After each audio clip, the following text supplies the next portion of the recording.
Hello guys, कैसे हैं सभी। चलिए चैनल पे आ जाइए जल्दी से और चैनल को लाइक शेयर एंड सब्सक्राइब कर दीजिएगा। आज का हमारा टॉपिक रहने वाला है सीडीपी में concept of child centred and progressive education. बाल केंद्रित एवं प्रगतिशील शिक्षा की अवधारणा मोस्ट इम्पॉर्टेंट टॉपिक है सीडीपी का। और जैसा कि आप सभी को पता है कि हमारे सिलेबस में मेन पॉइंट के ऊपर है। तो चलिए जल्दी से चैनल पे आ जाइए और इस टॉपिक को हम अच्छे से कवर अप करेंगे। और ऐसा इसमें कुछ भी नहीं है कि जो आपको ना समझ में आए, बहुत ही अच्छे तरीके से आपको करवाया जाएगा। और सभी बच्चे ध्यान से पढ़िएगा, एकदम नॉर्मल लैंग्वेज में है, अच्छे से समझ में आ जाएगा। ठीक है, चलिए शुरुआत कर लेते हैं। बाल केंद्रित शिक्षा, चाइल्ड सेंटर्ड एजुकेशन। ठीक है, इसमें क्या कहा गया है भाई। इसमें कहा गया है कि बाल केंद्रित शिक्षा की वह विद्या है जिसमें बालक की आयु और समझ को देखते हुए बालक की शिक्षा के लिए व्यवस्था की जाती है। समझ में आया भाई। इसमें जो बाल केंद्रित शिक्षा है वो एक तरीके से सिर्फ और सिर्फ बच्चे की समझ और उसके आयु के अनुसार जो भी शिक्षा की व्यवस्था की जाएगी वो बच्चे के अनुसार की जाएगी। ठीक है, दूसरे शब्दों में बालक के मनोविज्ञान को समझते हुए शिक्षा की व्यवस्था करना एवं उसकी कठिनाइयों को दूर करना ही बाल केंद्रित शिक्षा है। आधुनिक काल में बालक का सर्वांगीण विकास शिक्षक का परम उद्देश्य बताया गया है। ठीक है भाई, बाल केंद्रित शिक्षा में यही है कि मेन फोकस बच्चे के ऊपर ही है कि जो भी बच्चों को शिक्षा प्रोवाइड करवाई जाए वो बाल केंद्रित होनी चाहिए, बच्चों के अनुसार होनी चाहिए, उनकी रुचि, उनकी आयु, उनकी समझ के अनुसार होनी चाहिए। तभी बच्चा अपनी जो भी समस्याएं हैं या जो भी कठिनाइयाँ उसको दिखती हैं वो अच्छे से दूर कर सके और अच्छे से शिक्षा ग्रहण कर सके। ऐसा ना हो कि बच्चे के लेवल के अनुसार ही ना हो और बच्चा उसे करता रहे और लास्ट में जाके वो क्या हो जाए, उसको उससे कुछ हासिल ही ना हो।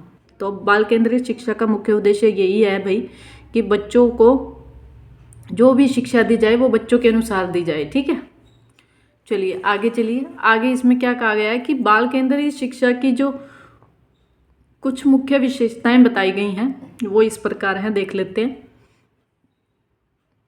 बाल केंद्रित शिक्षा की प्रकृति के कुछ भिन्न होने के कारण इसकी कुछ अलग प्रकार की विशेषताएं हैं। बाल केंद्रित शिक्षा की मुख्य विशेषताएं इस प्रकार है। ठीक है भाई, इसमें ये बताया गया है कि जो बाल केंद्रित शिक्षा है उसकी जो प्रकृति है वो भिन्न है। भिन्न क्यों है? क्योंकि ये बच्चों के अनुसार है। ठीक है, इसलिए भिन्न है, इसलिए इसकी क्या होगी, विशेषताएं भी भिन्न होगी। चलिए पहली विशेषता हम पढ़ लेते हैं। पहली है कि बालकों को ठीक से समझना। ठीक है भाई, बाल केंद्रित शिक्षा में मेन जो विशेषता है वो है कि बालकों को ही ठीक तरीके से समझना। पढ़ लेते हैं इसमें क्या बताया गया है। इसमें बताया गया है कि शिक्षक को बालकों के मनोविज्ञान की जानकारी हो। शिक्षक को बालक के व्यवहार के मूलाधारों, आवश्यकताओं, मानसिक स्तर, रुचियों, योग्यताओं, व्यक्तित्व आदि का विस्तृत ज्ञान होना चाहिए। ठीक है भाई, इसमें कहा गया है कि जो एक शिक्षक है उसको क्या है कि बालक के व्यवहार के बारे में पता होनी चाहिए। उसे उस बच्चे को किस चीज़ की आवश्यकता है, क्या बच्चे का मानसिक स्तर है, बच्चा किन किन चीज़ों में रुचि लेता है। ठीक है, इन सब चीज़ों का क्या है कि एक शिक्षक को अच्छे से ज्ञान होना चाहिए। व्यवहार के मूलाधारों का ज्ञान तो सबसे अधिक आवश्यक है क्योंकि शिक्षा का उद्देश्य ही बालक के व्यवहार को परिमार्जित करना है। अतः शिक्षा बालक की प्रेरणाओं, संवेगों एवं मूल प्रवृत्तियों पर आधारित होनी चाहिए। कहने का मतलब ही ये है कि जो शिक्षा है जो बच्चे को दी जा रही है वो एक शिक्षक के लिए बहुत आवश्यक है कि जो शिक्षक है वो बच्चों को अच्छे तरीके से समझे कि उसके लिए क्या सही है क्या गलत है। ठीक है भाई, चलिए नेक्स्ट पढ़ लेते हैं। नेक्स्ट है भाई शिक्षण पद्धति, टीचिंग मेथड।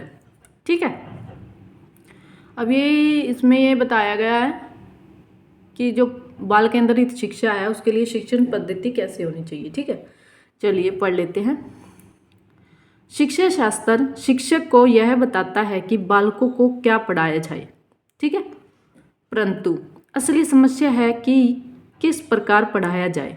कहने का मतलब यहाँ है कि जो शिक्षक है उसे यह तो बताया जाता है, जैसे एक पाठ्यक्रम दे दिया, ठीक है। एक जैसे कि मान लो एक लेसन है, मान लो एक लेसन में मान लो वह चिड़िया जो है एक कविता है, उसके आगे ये तो है कि वह चिड़िया जो है एक कविता है वो पढ़ानी है, लेकिन उसे पढ़ाए किस तरीके से कि बच्चों को अच्छे तरीके से समझ में आए, क्या मेथड लगाए, क्या विधि लगाए कि बच्चों को अच्छे तरीके से समझ में आए, ठीक है। तो ये बताया गया इसमें। आगे पढ़ लेते हैं। इस समस्या के समाधान में बाल मनोविज्ञान ही वह माध्यम है जो शिक्षक को सहायता करता है, ठीक है भाई। मेन जो फोकस रहता है इसमें बाल केंद्रीय शिक्षा में वो है बाल मनोविज्ञान का। बाल मनोविज्ञान का आप सभी समझते हैं कि इसमें क्या है, बच्चे के ऊपर स्पेशली मतलब वर्क किया जाता है, ठीक है। आगे देख लेते हैं।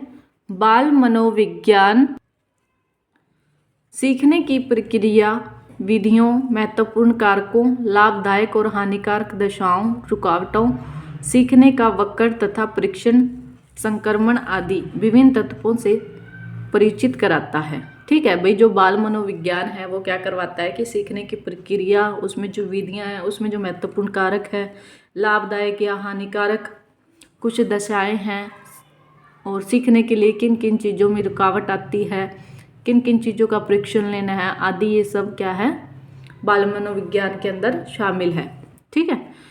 इनसे प्राप्त ज्ञान से शिक्षक बालकों को सीखने में सहायता कर सकता है।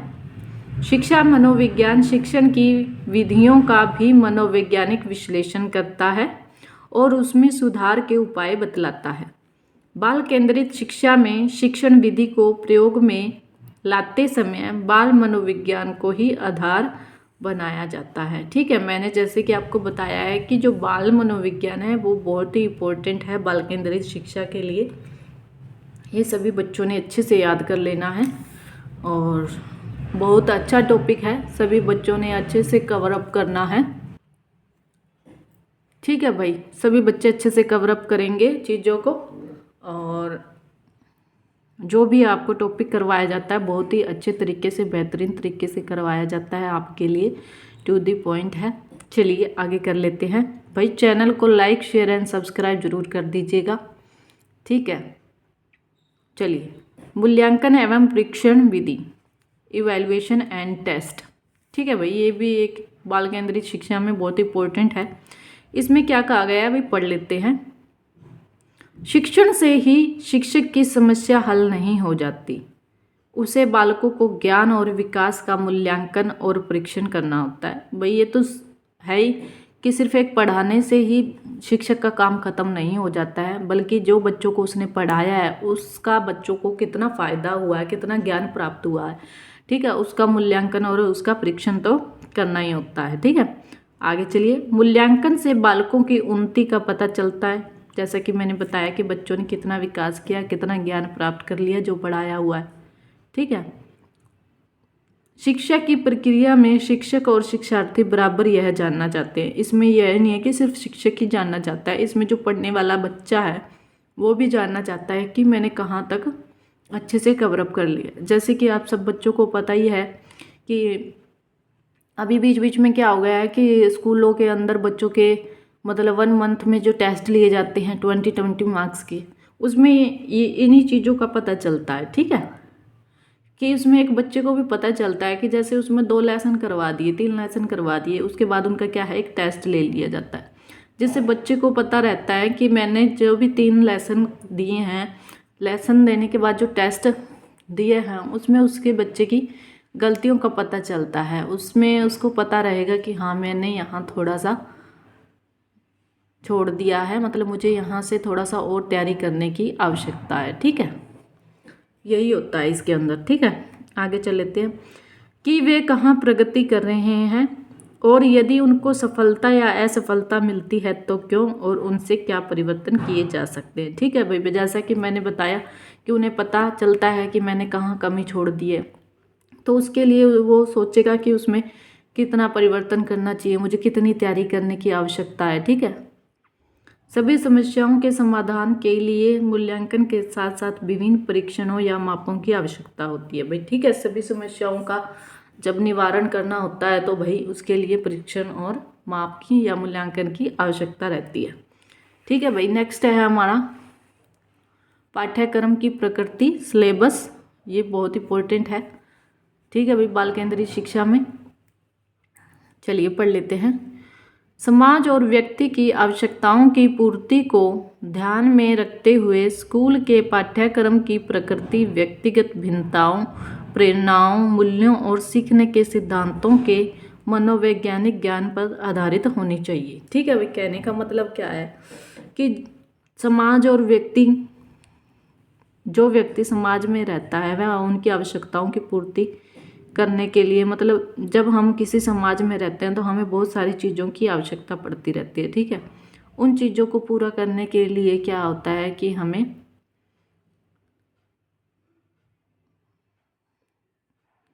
जो भी मनोवैज्ञानिक सिद्धांत है उनके बारे में अच्छे से ज्ञान होना चाहिए। ठीक है, आगे चलिए। बाल केंद्रित शिक्षा में इस बात पर विशेष ध्यान रखा जाता है कि पाठ्यक्रम की प्रकृति का विकास बालक की आवश्यकताओं, उसकी आयु एवं विशेष अवस्थाओं आदि जैसे उसके विशेष गुण के अनुरूप ही हो। कहने का मतलब है कि जो भी पाठ्यक्रम बच्चों के लिए बनाया जाता है वो उसके आने वाले फ्यूचर के लिए उसकी जो भी आवश्यकता की चीज़ें, मान लो जैसे मैं हूँ, मेरे लिए पाठ्यक्रम ऐसा होना चाहिए कि मुझे मान लो कल को एक टीचर बनना है, तो मेरे अनुसार पाठ्यक्रम की ऐसी रणनीति तैयार की जानी चाहिए ताकि वो जब मैं एक औपचारिक शिक्षा ग्रहण कर लूँ और उसके बाद अनौपचारिक शिक्षा ग्रहण करूँ तो मुझे वो काम आए। ठीक है, कहने का मतलब ये है। चलिए आगे है भाई व्यवस्थापन एवं अनुशासन का प्रयोग, मैनेजमेंट एंड डिसिप्लिन। ठीक है, ये भी बहुत इंपॉर्टेंट है भाई। बाल केंद्रित शिक्षा में कक्षा एवं विद्यालय में अनुशासन एवं व्यवस्था बनाए रखने के लिए भी बाल मनोविज्ञान सहायक के रूप में कार्य करता है। ठीक है भाई, जो बाल मनोविज्ञान है वो बहुत इंपॉर्टेंट है बाल केंद्रित शिक्षा में, इसमें यही बताया गया है। ठीक है, चलिए आगे है नेक्स्ट है हमारा प्रयोग एवं अनुसंधान, प्रैक्टिकल एंड रिसर्च। पढ़ लेते हैं इसमें क्या कहा गया है। इसमें कहा गया है कि बाल केंद्रित शिक्षा में बालकों को प्रयोग एवं अनुसंधान की ओर ले जाने के लिए बाल मनोविज्ञान का सहारा लिया जाता है और नई समस्याओं को सुलझाने के लिए शिक्षक को समय प्रयोग करते रहना चाहिए और उससे निकले निष्कर्षों का उपयोग करना चाहिए। प्रयोग एवं अनुसंधान का मतलब ये है कि जो बाल केंद्रित शिक्षा है उसमें बालकों, जो वही बच्चे होते हैं उन्हें प्रैक्टिकल चीज़ें करवाई जानी चाहिए। जैसे कि कोई भी लेसन है तो उन्हें वो प्रैक्टिकल करवाया जाना चाहिए, बच्चे खुद से करें, उसको खुद से समझें ताकि वो अच्छे से समस्याओं को सुलझा सके। और उससे पहले क्या है कि एक शिक्षक को उसके लिए तैयारी करनी चाहिए कि वह पहले खुद करके देखे, तभी वो बच्चों को करवा सके, अच्छे से करवा सके। ठीक है, इसमें यही बताया गया भाई। चलिए आगे। इसमें ये है कि बच्चा जो भी कार्य करता है उसमें क्या है कि वो चीज़ों को खोजे, समस्याओं को खोजे कि क्या समस्याएं हैं। ठीक है, हाँ जी। आगे आती है हमारी प्रगतिशील शिक्षा, प्रोग्रेसिव एजुकेशन। ठीक है, it's very very most important. इसके बारे में पढ़ लेते हैं। इसमें क्या कहा गया। ठीक है, इसमें कहा गया है कि भाई प्रगतिशील शिक्षा पारंपरिक शिक्षा की प्रतिक्रिया का परिणाम है। अमेरिकी वैज्ञानिक जॉन डेवी का प्रगतिशील शिक्षा के विकास में विशेष योगदान रहा है भाई। ठीक है, ये नाम अच्छे से याद रखना है। जॉन डेवी का विशेष योगदान रहा है किसमें, प्रगतिशील शिक्षा में। ठीक है, हाँ जी। आगे चलिए।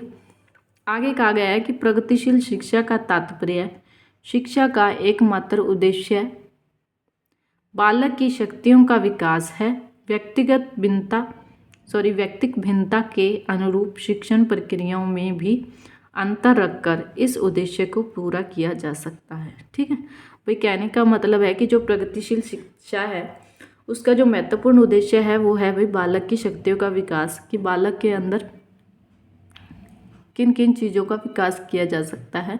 हर बच्चा अलग अलग तरीके से होता है, उनको शिक्षण प्रक्रिया, जो भी शिक्षण की विधियां जो हम अपनाते हैं उनके अंदर प्रयोग करके हम इस उद्देश्य को पूरा कर सकते हैं। ठीक है भाई, आगे क्या कहा गया है? आगे कहा गया है कि प्रगतिशील शिक्षा का मुख्य उद्देश्य लोकतंत्रीय मूल्यों की स्थापना करना है ताकि बालकों में लोकतंत्रीय मूल्यों का विकास हो सके।